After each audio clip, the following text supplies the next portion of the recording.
नमस्कार। आज हम बात करने वाले हैं एक सबसे बड़े राजयोग के बारे में। और ये बहुत सारी हॉरोस्कोप में होता है, मगर लोगों को पता ही नहीं होता, या पता तो होता है कि राजयोग बना हुआ है, मगर वेट करते रहते हैं कि ये रिजल्ट क्यों नहीं दे रहा, या हमारी कुंडली में राजयोग तो बने हुए हैं मगर उनका इफेक्ट क्यों नहीं आ रहा। तो राजयोग कब एक्टिवेट होता है, कब उसके रिजल्ट मिलने स्टार्ट होते हैं, इस सबसे अच्छे राजयोग के बारे में बात करेंगे जो सूर्य और बृहस्पति से मिलकर बनता है। क्यों है सबसे बड़ा राजयोग? क्योंकि कुंडली के अंदर 9 ग्रह के अंदर सूर्य क्या है? King of the planet. And बृहस्पति देव क्या है? राजा के भी गुरु।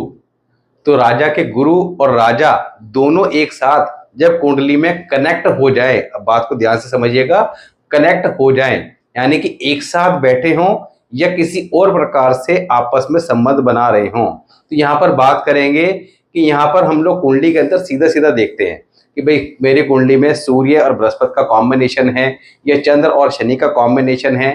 तो कोई भी कॉम्बिनेशन सीधा सीधा देखते हैं, मगर इसके अलावा कॉम्बिनेशन और 50 तरीके से बन रहा होता है, उसका हमें पता ही नहीं होता। ये कॉम्बिनेशन किसी भी तरीके से कुंडली में बन रहा हो, मगर एक बहुत बड़ा राजयोग क्रिएट करता है, मगर लोगों को इसके रिजल्ट पूरी लाइफ में मिल नहीं पाते, और मिलते कब है इसका पता ही नहीं होता है। अगर ये बात समय रहते समझ में आ जाए कि हमारे या हमारे परिवार की कुंडली में इस प्रकार का राजयोग है, तो आपको करना क्या है उस पर बात करेंगे, कैसे इसको एक्टिवेट करना है उस पर बात करेंगे, और साथ ही एक कुंडली का अध्ययन करेंगे। ये कुंडली कमेंट बॉक्स में इनका नाम है पवन अग्रवाल, इन्होंने डाली हुई है। और इनकी कुंडली के यानी कि इनके कमेंट्स बॉक्स में जब इनके कमेंट को पढ़ा गया, पढ़ते साथ ही समस्या क्लियर हो गई कि उसका कारण क्या है। और जब इनकी कुंडली यहाँ पर बनाई गई, तो उससे पहले कमेंट पढ़ते साथ ही मुझे ये क्लियर हो गया था कि ये समस्या के पीछे इनकी ये 2 जगह प्रॉब्लम देखने को मिलेगी कुंडली में। और वही हुआ कि जैसी कुंडली इनकी यहाँ पर चार्ट सामने लिया तो समझ में आ गया। तो आप लोग भी केवल प्रश्न पढ़ने के मात्र से ही कैसे चीज़ों को समझें, इस बात को समझना है। उसके लिए करना क्या है, इस बात को समझना है। क्योंकि इन्होंने कहा है कि इनको जो है आपका जो प्रॉब्लम है, तो उस प्रॉब्लम को पढ़ देते हैं एक बार आपके सामने। ये इनका कमेंट है आपका, sir I am suffering from health issue from July 21। Prostate का साइज इंक्रीज हो गया है, प्रोस्टेट में गांठ जैसे भी कुछ है। नॉर्मली ये डिसीज 50 साल के बाद होती है, मगर मुझे 37 साल में हो गई। कोई भी मेडिसिन काम नहीं कर रही, कोई सोल्यूशन नहीं मिल रहा, बहुत परेशान हैं। Very bad relationship with wife since marriage from 2010। Instability in job after 21। मुझे कुछ नया काम शुरू करना है, क्या करना चाहिए, प्लीज हेल्प सर। तो यहाँ पर इनके बेसिकली 3 प्रश्न हैं। एक इन्होंने कहा है कि साहब प्रोस्टेट से रिलेटेड इश्यू है, दूसरा जो है आपका मैरिड लाइफ जब से स्टार्ट हुई है तब से प्रॉब्लम है, और साथ ही आपका अभी जॉब को लेकर भी प्रॉब्लम चल रही है। तो ये तीनों समस्याएं के पीछे बेसिक कारण क्या है, इसको अगर समय रहते समझ लें तो इतनी परेशानी क्यों झेलें। रेमेडीज जो हैं वेरी इजी हैं, आप स्वयं भी कर सकते हैं। कोई पूजा पाठ या कोई स्टोन एडवाइस नहीं करते, क्योंकि ये सारे के सारे महंगे काम हैं और इनसे रिजल्ट नहीं आते। क्योंकि स्टोन क्या है, it is just like A supplement. जैसे आप रिवाइटल खा रहे हैं डेली, एक गोली अपने शरीर की एनर्जी लेवल को धीरे धीरे बूस्ट करेगा, मगर it is not a part of medicine. अगर आपको बुखार आ जाए तो वो काम नहीं करेगा, तब आपको प्रॉपर एंटीबायोटिक लेनी पड़ेगी। The remedies are just like a antibiotic. तो कब कौन सी खानी है, कैसे खानी है, ये इसके बारे में बात की जाती है। लगन कुंडली वर्षफल को कैसे यूज किया जाता है, इसकी बात की जाती है। तो स्टार्ट करते हैं आज के सूर्य और बृहस्पति। तो सूर्य और बृहस्पति दोनों कुंडली के सर्वाधिक पावरफुल ग्रह हैं। जिसकी कुंडली में ये 2 ग्रह पावरफुल हो, वो राजा के समान जिंदगी बिताता है। और ये कॉम्बिनेशन अगर कुंडली में बन जाए, यानी दोनों एक साथ बैठ जाएं, या किसी और तरीके से मिल रहे हो, अब और किसी तरीके के बारे में हमें नहीं पता होता, साथ बैठे हैं तो सबको पता है कि भाई ठीक है मेरी कुंडली में सूर्य बृहस्पति के बारे में बताया था, बैठे हुए हैं, मगर और किसी तरीके से तो उसके बारे में बात करते हैं। तो यहाँ पर सबसे पहले आपको दृष्टि का कॉन्सेप्ट और कंसेक्यूटिव हाउस का कॉन्सेप्ट पता होना चाहिए। तो दृष्टि का कॉन्सेप्ट क्या है कि फर्स्ट हाउस की दृष्टि कहाँ आती है? 7th हाउस पे। सेकेंड हाउस की आती है आपका 6th हाउस पे। थर्ड हाउस की 11th हाउस, थर्ड हाउस की 5th हाउस, फिफ्थ हाउस की फिफ्थ हाउस की 9th हाउस।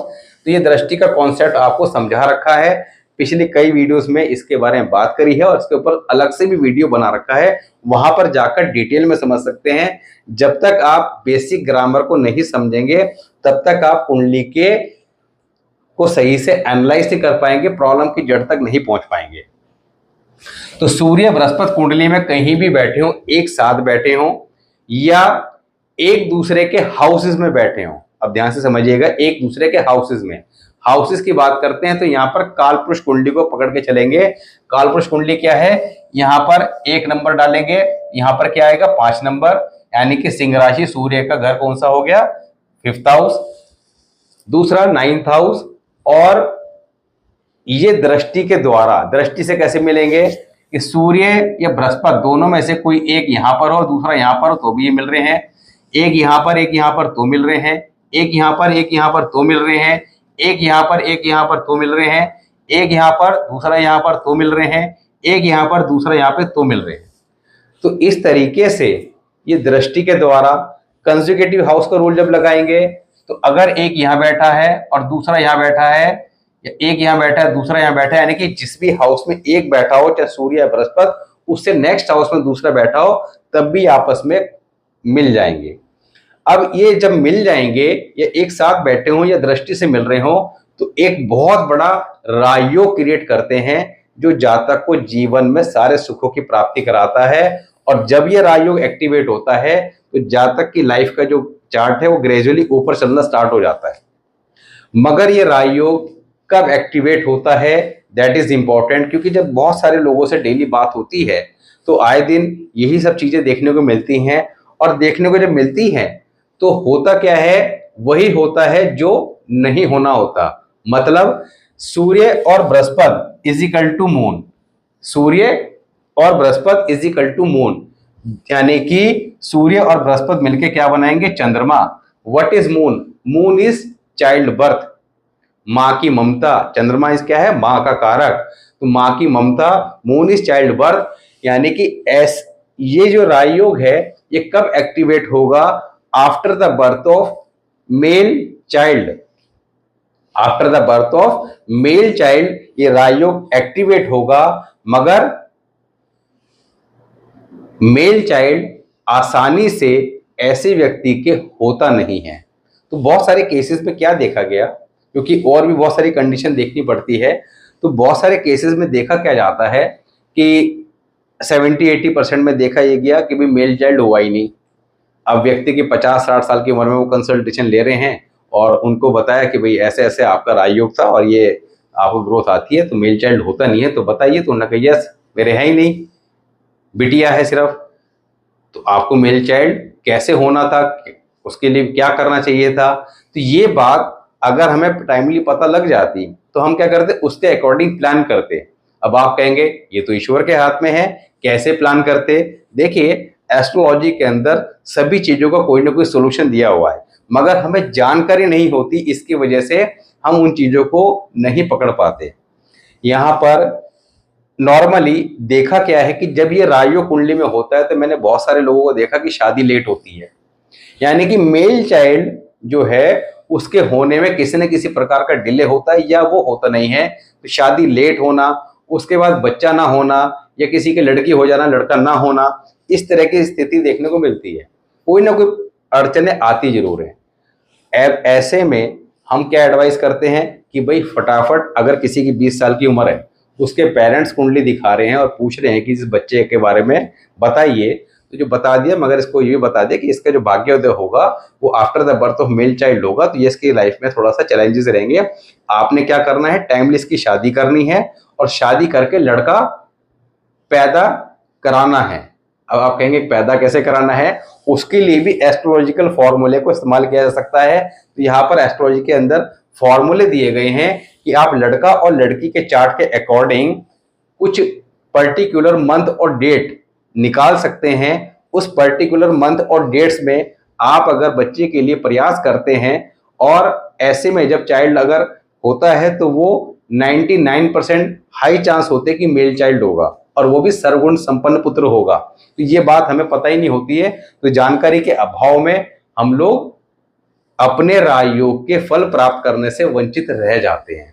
मगर जिन लोगों की कुंडली के अंदर लड़का हो चुका होता है, जब उनसे पूछा जाता है कि आपके यहाँ हुआ था शादी के 6-7 साल बाद हो गया था, या कईयों के तत्काल भी हो जाता है, ऐसा नहीं है, क्योंकि डिपेंड करता है कुंडली के अंदर और प्लैनेट की पोजीशन पर। तो जिनके तत्काल भी हो जाता है तो उनसे पूछा गया कि भाई आपके जो है बच्चा लड़का पैदा होने के बाद जीवन में कुछ अच्छा हुआ, ग्रोथ आई या नहीं। तो यस, सब कुछ उसी के बाद हुआ। कई कहते हैं जैसे बच्चा अभी जन्म लेने वाला था तो मेरा प्रमोशन हो गया, मेरा ऐसा हो गया वैसा हो गया, उसके बाद मैंने मकान खरीदा। मतलब वो लाइफ के अंदर एक चार्ट जो है ऊपर की तरफ बढ़ना स्टार्ट हो जाता है। तो केवल एक जानकारी ना होने की वजह से हम लोग जीवन के अंदर एक संघर्षमय जीवन जीते रहते हैं, राजयोग के रिजल्ट ले नहीं पाते, जो कि एक सबसे बड़ा पावरफुल राजयोग है। तो यहाँ पर बात आपको समझ में आ गई होगी कि अगर ऐसा योग कुंडली में बना हुआ है आपके या आपके परिवार में या बच्चों के, तो आप मेंटली पहले से अलर्ट हो जाएंगे कि मुझे अभी आगे जाके अपने बच्चों के लिए क्या करना है, या अपने भाई बहनों की अगर कुंडली में है तो उनको क्या एडवाइस देनी है, और अगर आपकी भी उम्र कम है तो आपको क्या करना है, आप समझ गए होंगे। अब यहाँ पर इनकी बात कर लेते हैं पवन अग्रवाल जी की। पवन अग्रवाल जी की डिटेल है 20 मार्च 1984 12:30 सुबह के तरनताल पंजाब। ये इनकी लगन कुंडली है एंड दैट इज वर्चुअल। अब यहाँ पर कुंडली को स्टार्ट करने से पहले हम बिना कुंडली को समझे प्रॉब्लम के कारण को समझेंगे, और सिंपली वेरी इजी मोड में जाकर कुंडली से एकदम आइडेंटिफाई कर लेंगे 1 मिनट में। और आप लोग भी जो जितनी चीजें बताई जाती हैं एनालाइज करते समय उनको नोट डाउन करते चलें। तो जब आप लगातार ये नोट डाउन करेंगे तो डेफिनेटली लिखने से क्या होता है, हर चीज यहां प्रिंट होती है। आपका मरकरी अच्छा होता है, and mercury is everything in our life, क्योंकि जिसके मरकरी अच्छा है वो दिमाग का तेज होगा, मरकरी अच्छा है उसको नॉलेज अच्छी होगी, मरकरी अच्छा है उसकी कम्युनिकेशन स्किल अच्छी होगी। तो जो बातचीत में समझदार हो, अक्लमंद हो, कन्विंसिंग पावर अच्छी हो, दिमाग का तेज हो, तो उसका सभी लोग सम्मान करते हैं। तो यहाँ पर नोट डाउन कीजिए। अब समस्या क्या है इनकी, इन्होंने कहा साहब प्रोस्टेट से रिलेटेड जो है वो साइज बढ़ा हुआ है, ये है वह प्रॉब्लम है। इन सब चीजों के पीछे कारण क्या है, कुंडली के अंदर केतु।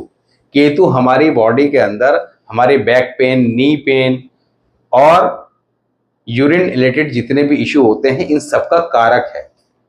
ये कॉमन सी बात है, जो लोग थोड़ा एस्ट्रोलॉजी के नॉलेज रखते हैं या लगातार वीडियोस देख रहे हैं वो सबको ये बात समझ में आ गई होगी। साथ ही केतु क्या है, हमारे मेल चाइल्ड का भी कारक है। अब केतु कुंडली में कहीं ना कहीं खराब होना चाहिए, नंबर 1 पॉइंट। नंबर 2 पॉइंट, इन्होंने कहा आफ्टर मैरिज, जब से शादी हुई है मैरिड लाइफ के अंदर ये बहुत परेशान है और टकराव की स्थिति का सामना करना पड़ रहा है, लड़ाई झगड़े पति पत्नी में रहते हैं। इसका मतलब क्या है, लड़ाई झगड़ा यानी कि मंगल कुंडली के अंदर खराब होगा। दूसरा, शुक्र कुंडली के अंदर पीड़ित होगा, 7th हाउस पीड़ित होगा। अब कैसे चेक करना है। तीसरा, कैरियर की बात, तो उसकी भी देखते हैं अभी। तो यहाँ पर लगन कुंडली में आगे स्कॉर्पियो लगन की कुंडली है, मंगल और केतु 1st हाउस में बैठे हैं, जुपिटर 2nd हाउस में, शुक्र 4th हाउस, सूर्य बुध 5th house, Rahu 7th house और चंद्र शनि 12th हाउस में। आपको रूल बता रखे हैं कि चंद्र शनि कुंडली में जब भी एक साथ होंगे तो Ketu become bad wherever it placed, कहीं बैठा हो खराब हो जाएगा। तो यहाँ पर एक रूल क्या लग गया, चंद्र शनि एक साथ में है, केतु कुंडली में कहीं बैठा हो खराब हो जाएगा। नंबर 1 पॉइंट, केतु कहाँ बैठा है, 1st हाउस में। किसके साथ बैठा है, मंगल के साथ। Both are the biggest enemy, both are the biggest enemy. इसके बारे में, मंगल केतु की स्टोरी के बारे में, मंगल केतु के ऊपर स्पेशल वीडियो बना रखा है पवन अग्रवाल जी, जाके देखिएगा। सारी बातें आपसे मैच करती हुई दिखाई दे जाएंगी and you will enjoy the video. मंगल केतु के कॉम्बिनेशन में लाल किताब के अंदर कहा क्या गया है, the Mars is just like ए चीता and the Ketu is a जंगली डॉग। जंगली कुत्ता, बोथ आर एग्रेसिव, दोनों की लड़ाई होगी, दोनों की लड़ाई जबरदस्त होगी। एकदम ना कुत्ता सरेंडर करेगा ना चीता करेगा, मगर फाइनली चीता जो है that is more powerful compare to dog, तो वो डॉग को हरा देगा। कुल मिलाकर रिजल्ट क्या है कि मंगल केतु के कॉम्बिनेशन पे मंगल भी खराब और केतु कंप्लीटली डैमेज।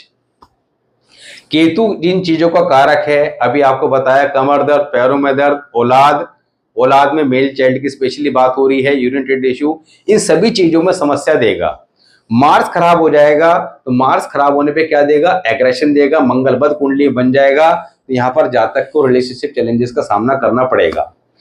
यहाँ पर मंगल केतु की दृष्टि कहाँ आ रही है, 7th हाउस में। 7th हाउस में कौन बैठा है, राहु महाराज। राहु महाराज बैठे हैं, मंगल केतु की दृष्टि आ गई, तो यहाँ पर मंगल केतु जाके राहु से जब मिलेंगे तो कॉम्बिनेशन क्या बनेगा, ध्यान से समझिएगा, मंगल प्लस राहु प्लस केतु।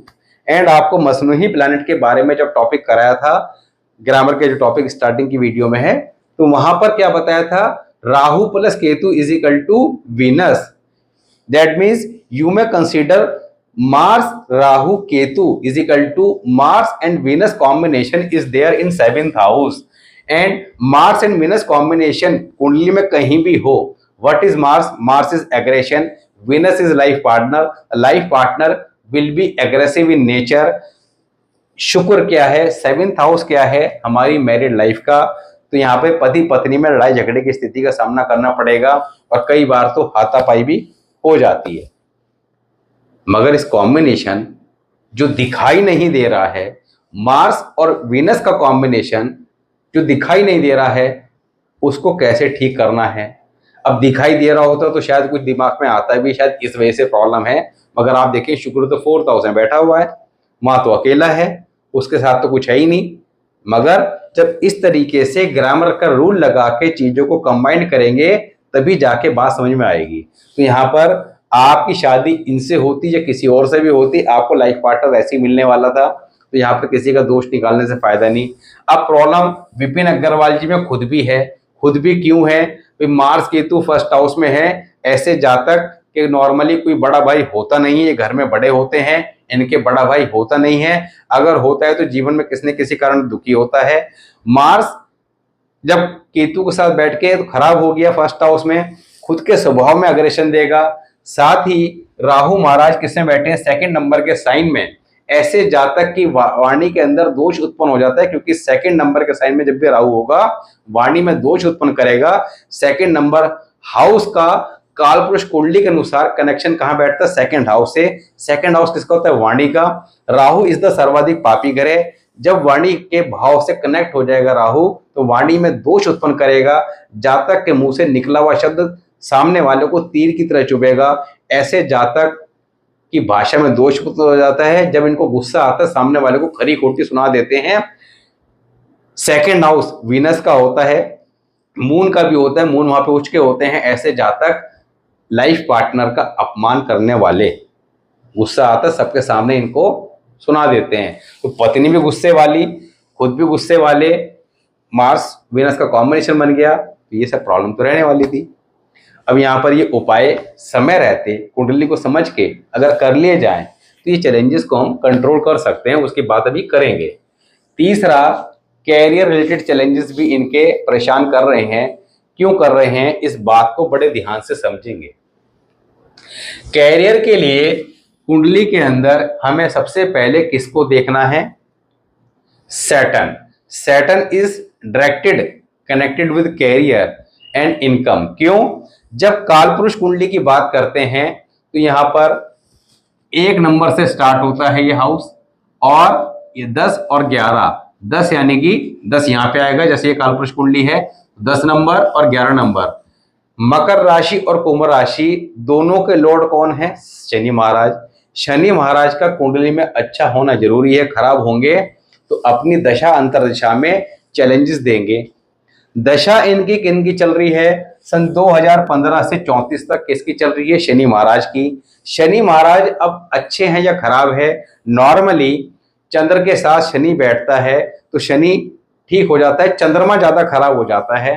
चंद्र और शनि के कॉम्बिनेशन में चंद्रमा क्या है, माँ का कारक, शनि क्या है, दुख का देवता, और चंद्रमा क्या है, मन का कारक। तो मन दुखी, माता दुखी, यानी कि माता भी जीवन में किसी न किसी कारण दुखी, और मन भी जीवन में हमेशा दुखी रहता है, खुश नहीं रहता, परेशान रहता है, पीस ऑफ माइंड रहता नहीं। यहां पर शनि या चंद्र इस कॉम्बिनेशन में कितने अच्छे हैं, कितने खराब हैं, तो फिलहाल शनि की महादशा चल रही है, और जैसे आप शनि को कैलकुलेट करेंगे इसी तरह अपने सभी प्लैनेट को कैलकुलेट कर लें। उसका फायदा क्या है कि आप ये समझ जाएंगे एग्जैक्टली कि मेरा प्लैनेट कुंडली के अंदर किस तरह की पोजीशन में, कौन सा अच्छा कौन सा खराब है। 9 के बारे में जब निकाल लेंगे तो आपको ये आइडिया लग जाएगा कौन सा अच्छा कौन सा खराब है। अब किसी अच्छे की महादशा चल रही है, तो महादशा मान लिया शुक्र की आ गई, तो 20 साल की आ गई। अब 20 साल के लिए आप कहेंगे भैया अब तो शांति से बैठ जाओ, शुक्र मेरा बहुत बढ़िया है, मैंने कैलकुलेट करके निकाला था और अब तो लाइफ में ऐश ही ऐश है। मगर ऐसा नहीं है, उसमें अंतर्दशाएं चलेंगी, प्रेंतर दशाएं चलेंगी, प्राण दशाएं चलेंगी। तो आपको जैसे जैसे जितने दिन कैलकुलेट करने हों, अंतर्दशा 6 महीने, साल भर, 1.5 साल, 2 साल, 2.5 साल के लिए आती है। प्रेंतर दशा 2 महीने, 4 महीने, 6 महीने के लिए आती है। उसकी नीचे वाली जो दशा होती है वो आपका महीने 2 महीने। तो इस तरह प्राण दशा तक जब हम जाते हैं तो आप अपने मंथ को कैलकुलेट कर पाते हैं कि मेरा कौन सा मंथ कैसा जाने वाला है। अब कैसे करेंगे कि आपने अपने 9 ग्रह को कैलकुलेट कर लिया कि भाई इसमें ये 4 अच्छे हैं और 5 जो हैं आपका 2 एवरेज है और 3 खराब हैं। तो जब महादशा भी अच्छे वाले की होगी, अंतरदशा भी अच्छे वाले की होगी, प्रेंतर दशा भी अच्छे वाले की, आपने 3, भाई ये मेरे 4 महीने तो जो है बहुत बढ़िया जाने वाले हैं। उससे नेक्स्ट में आपने चेक किया कि भाई महादशा तो अच्छे की है, अंतरदशा भी अच्छे की है, पर प्रेंतर दशा खराब वाले की है। तो आप कहेंगे कि भाई यहाँ पर जो है 70-60% का ही एवरेज रिजल्ट मिलेंगे, थोड़ा सा परेशानी इस चीज से संबंधित रहेगी। इसी प्रकार अंतर पर्यंतर दोनों खराब, तो आप कहेंगे भाई ये भी 2-2.5 साल का पीरियड अच्छा नहीं है, वैसे ओवरऑल महादशा ठीक है। तीनों खराब तो बैंड बज गई। तो इस तरीके से आप चीजों को कैलकुलेट करेंगे। अब शनि महाराज को कैसे कैलकुलेट करना है, और ये कैलकुलेशन में आपको पीछे कई बार से लगातार समझाता आ रहा हूं, आपको ध्यान से समझना है। आपने सिंपली क्या करना है, इनका अष्टवर्ग खोल लेना है। इनका अष्टवर्ग खोल के जैसे यहां समझाया गया है वैसे आपने अपना अष्टवर्ग खोल के, अपनी फैमिली का अष्टवर्ग खोल के वहां से कैलकुलेट करना है, कैलकुलेशन को समझना है। तो आपने क्या देखना है कि शनि महाराज की महादशा चल रही है, तो फिलहाल शनि को कंसिडर करना है। शनि खुद कहाँ बैठा है, किस राशि में बैठा है, वहां पर अष्टवर्ग में कितने पॉइंट दिए, खुद जहां बैठा है वहां से 5वीं राशि में उसने कितने पॉइंट दिए, खुद जहां बैठा है वहां से 9th राशि में कितने पॉइंट दिए। अब कैसे समझते हैं, शनि खुद कहां बैठे हैं, तुला राशि में, तो तुला राशि में अष्टवर्ग में 4 पॉइंट दिए शनि ने, तो हमने तुला के नीचे क्या लिख दिया 4। फिर यहां से 5 काउंट करते हैं, तो 1 2 3 4 5, यानी कि शनि ने 11 नंबर में कितने पॉइंट दिए, आप टेबल में चेक करेंगे तो 3 पॉइंट। इसके बाद यहां से 7 8 9, यानी कि शनि ने 9 में कौन सी राशि आ रही है, मिथुन राशि, तो मिथुन राशि में कितने पॉइंट दिए हैं, तो 3 में दिए हैं 1, ठीक है। तो टोटल कितने पॉइंट मिले, 4 3 1, तीनों को टोटल करेंगे कितना आ गया 8। 8 को एवरेज निकालने के लिए 3 से डिवाइड करेंगे तो क्या आएगा, 3 3 9, तो 9 से भी कम आ रहा है, तो माइनस के 3 मान के चलेंगे। आपको सिंपल सा बताया था कि जब कोई प्लैनेट एवरेज अपना 4 से कम लेके आए तो उसको हम खराब मानेंगे, जितना कम होगा उतना ज्यादा खराब मानेंगे। 4 तो ठीक ठीक, 5 तो अच्छा, 6 तो बहुत अच्छा, और 7 एक्सेलेंट, और 8 तो ब्रिलियंट। इस तरीके से आप कैलकुलेट करेंगे तो उससे क्या होगा कि एक ही प्लैनेट कई बार एक राशि में आप 2 लोगों की देखेंगे, भाई इसका भी शनि 10वें घर में, उसका भी शनि 10वें घर में है। 10वें घर के शनि के लिए तो ऐसा बताया गया था, एक ने तो बहुत राइज किया, उसको तो बहुत सारी ये सब चीजें मिल गई, दूसरे को क्यों नहीं मिली, कैलकुलेशन करने में कमी रह गई, आप सही से कैलकुलेट नहीं कर पाए। वहां जो लिखा है वो सब कुछ सही लिखा है, मगर हम लोग उसको पूरा तरीके से नहीं चेक करेंगे तब तक नहीं समझ पाएंगे। तो कुल मिला के शनि को मिले मार्क्स -3, दैट इज बैड। यहां पर शनि महाराज क्या हो गए, दुख के देवता हैं। अब दुख देंगे, कब तक देंगे, सन 2034 तक देंगे, मगर हमें इसको डील कैसे करना है दैट इज इंपॉर्टेंट। अंतर्दशाएं भी आएंगी, तो अग्रवाल जी इसी मेथड से, और ये मेथड पिछली वीडियो से मैंने बता रखा है, वहां पे जाके आप इजीली चेक कर सकते हैं। थोड़ा सा ज्ञान को बढ़ाना चाहिए आप सभी लोगों को। ज्ञान बढ़ाना से हमेशा काम आता है, कभी वेस्ट नहीं जाता, ये हमेशा ध्यान रखिएगा। थोड़ा सा पेन पेपर लेके कैलकुलेशन करना सीखिए, यहाँ पर बहुत इजी तरीके से बताई गई है। तो यहाँ पर कुल मिला के अभी चीजें पॉजिटिव नहीं है। अब करना क्या है, लगन कुंडली के अनुसार जो उपाय बताए जाएंगे वो आजीवन करने हैं। वर्ष फल के अनुसार जो उपाय बताए जाएंगे वो आपको वर्ष फल के अनुसार करने हैं। लगन कुंडली के अनुसार इन्होंने क्या करना है, गले में गोल्ड चैन या रेशमी पीला धागा पहन के रखें। दूसरा, लाल रंग का रुमाल सदैव इस्तेमाल करें और स्ट्रीट डॉग की डेली सेवा करें और अपने लेफ्ट ईयर में गोल्ड की कोई वायर डलवा लें। 1 इंच की गोल्ड का कोई वायर जो है वो सस्ती मिल जाएगी आपको 2-2.5 रुपए की। बृहस्पतिवार के दिन कान छेदन करा के उसको डलवा के फोल्ड कर लें। दूसरा, माथे पर डेली हल्दी या केसर का तिलक लगाएं और कभी किसी साधु फकीर सन्यासी को किसी प्रकार का कोई डोनेशन ना दें, किसी बच्चे के एजुकेशन के लिए पैसा ना दें। बरसात का पानी सदैव अपने घर की छत पर स्टोर करके ओपन टू स्काई रखें। साथ ही एक बॉटल लेनी है चौड़े मुंह की, उसमें गंगा जल भरना है, चांदी का चौकोर टुकड़ा डालना है और उस बॉटल को फेविक्विक लगा के सील्ड करके अपने घर में सोमवार के दिन रख लेना है। और साल 2 साल में उस बोतल की सील खोल के चेक करना है। पानी अगर थोड़ा कम हो जाए लेवल तो थोड़ा पानी डाल के दोबारा उसको सील कर देना है, ये परमानेंट करना है। तो ये कार्य तो परमानेंट करने ही करने हैं। एक सिल्वर का square piece 1 inch by 1 inch अपने पर्स या पॉकेट में रखें और डेली आपने पक्षियों को कुछ मीठा डालना है। मीठी रोटी, मीठा बंद, मीठे बिस्किट, वट एवर, कुछ भी मीठा डालिए डेली पक्षियों को। अब ये सारे काम जो आपको बताए हैं अभी, ये तो आपके परमानेंट क्या हो गए, फिक्स हो गए। अब बात करते हैं वर्षफल की। वर्षफल आपका 20 मार्च से स्टार्ट हो गया है, 20 मार्च 26 तक चलेगा। तो जो ये वर्षफल के उपाय हैं ये कब तक करने हैं, 20 मार्च 2026 तक। तो सबसे पहला उपाय क्या करना है, चांदी की 9 कीलें, चांदी की 9 कीलें आधा इंच साइज की, सुनार के पास सिल्वर की वायर होती है। तो उसके लिए स्पेशल ऑर्डर मत देना। बहुत सारे मेरे जानकार जो हैं वो स्पेशल ऑर्डर दे के आते हैं और 7-8 हज़ार रुपये की कीलें बनवा लेते हैं। इतना महंगा करने की जरूरत नहीं है, 500 रुपये में तैयार हो जाएंगी। सुनार के पास सिल्वर की वायर होती है, वो आधा इंच साइज की काट देगा, उसकी आगे से हथौड़ी से मार के चोंच बना देगा और वो आपने कीले ले लेनी है। उसको शुक्रवार के दिन नीम के पेड़ में हथौड़ी से ठोक देना है, आराम से चली जाती हैं और हथौड़ी को वहीं फेंक के आना है। 1 टाइम रेमेडी है, शुक्रवार के दिन कर लें बिफोर सनसेट। और कोई भी उपाय जो आपको बताया जाए जो 1 टाइम वाला है या जो लंबे समय चलने वाला है, उसको लंबे समय वाले जो उपाय हैं 4 दिन लगातार हो, कोई 6 दिन लगातार हो या 43 दिन लगातार हो, उनकी स्टार्टिंग डेट में चतुर्थी, नवमी, 14 तिथि नहीं होने की है। दूसरा, जो 1 टाइम वाली रेमेडी है वो भी इन तिथि में ना करें। तो शुक्रवार के दिन इन 3 तिथि का विचार बिफोर सनसेट करना है, ये एक बार कर लीजिएगा। दूसरा क्या करना है, 3 सीख वाली झाड़ू, 3 सीख वाली झाड़ू, उनकी पीछे के प्लास्टिक काट के निकाल दीजिएगा और व्हाइट सुतली से दोबारा बांध के तीनों झाड़ुओं को बुधवार के दिन नदी में फेंक देना। एक ही बार करनी है रेमेडी भी। इसके अलावा क्या करना है,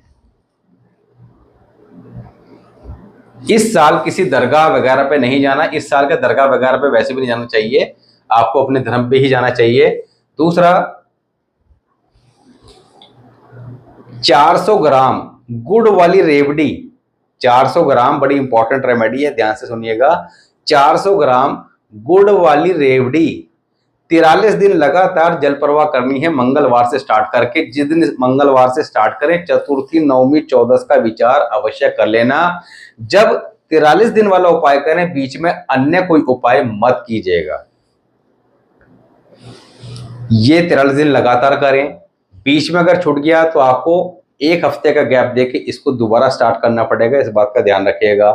बीच में अगर किसी कारण से आप 2-4 दिन उपाय ना कर पाए तो आपको लगेगा 43 दिन लगातार कर रहे थे और ये 2-3-4 दिन की वजह से ब्रेक होगा।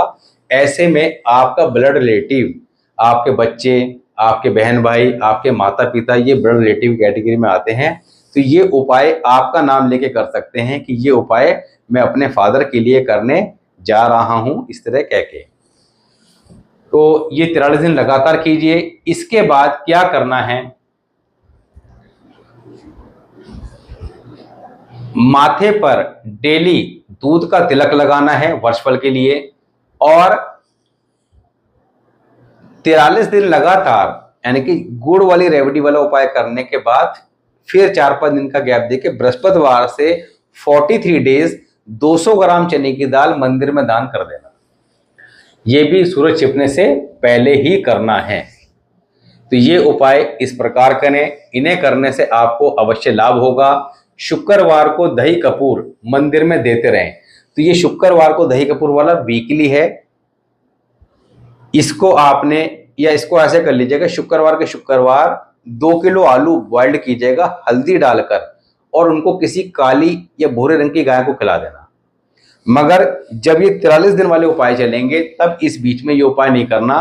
तो सबसे पहले आपने चांदी की नोकील वाला, उसके बाद 3 झाड़ू वाला, उसके बाद गाय को पीले आलू वाला शुक्रवार को। तो हमारे 3 उपाय एक बार हो जाएंगे। फिर 43 दिन वाला गुड़ वाली रेवड़ी का, फिर 43 दिन वाला 200 ग्राम चने की दाल का। और जब ये दोनों उपाय कंप्लीट हो जाएंगे फिर अपना शुक्रवार को जो आलू वाला है ये करते रहना। 1 महीने में 1 बार चांदी के नाग नागिन का जोड़ा शिवलिंग पे सोमवार के दिन चढ़ा देना। तो उसको भी पहले 1 बार कर लीजिएगा सोमवार के दिन। फिर बीच में ये उपाय 43 डेज के कंप्लीट हो जाए तो इनके बाद उसको दोबारा रिपीट कर लेना। तो ये उपाय इस प्रकार करेंगे, इनसे आपको अवश्य लाभ होगा, शुभ परिणाम देखने को मिलेंगे। वर्षफल के उपाय आपने 20 मार्च 26 को अवश्य बंद कर देने हैं। अपने उपाय लगातार कीजिए, 101% आपके सभी चैलेंजेस ग्रेजुअली ठीक होना स्टार्ट होंगे। क्योंकि हमारी लगन कुंडली कब बन गई थी, अब से लगभग 40 साल पहले। बीमारी पुरानी है क्योंकि लगन कुंडली से प्रॉब्लम है, ठीक होने में थोड़ा सा समय लेगी, आराम इमीडिएट आना स्टार्ट होगा। मगर जब लगातार हम उपाय करते हैं तो प्लैनेट ग्रेजुअली ठीक होते चले जाते हैं और फिर चाहे महादशा गोचर कुछ भी कितना खराब आए उतना परेशान नहीं करता है। तो ये पावर होती है लगन कुंडली और वर्षफल के उपायों की। तो इसी प्रकार आप लोग भी करें और परेशानियों से जीवन में बचे रहें।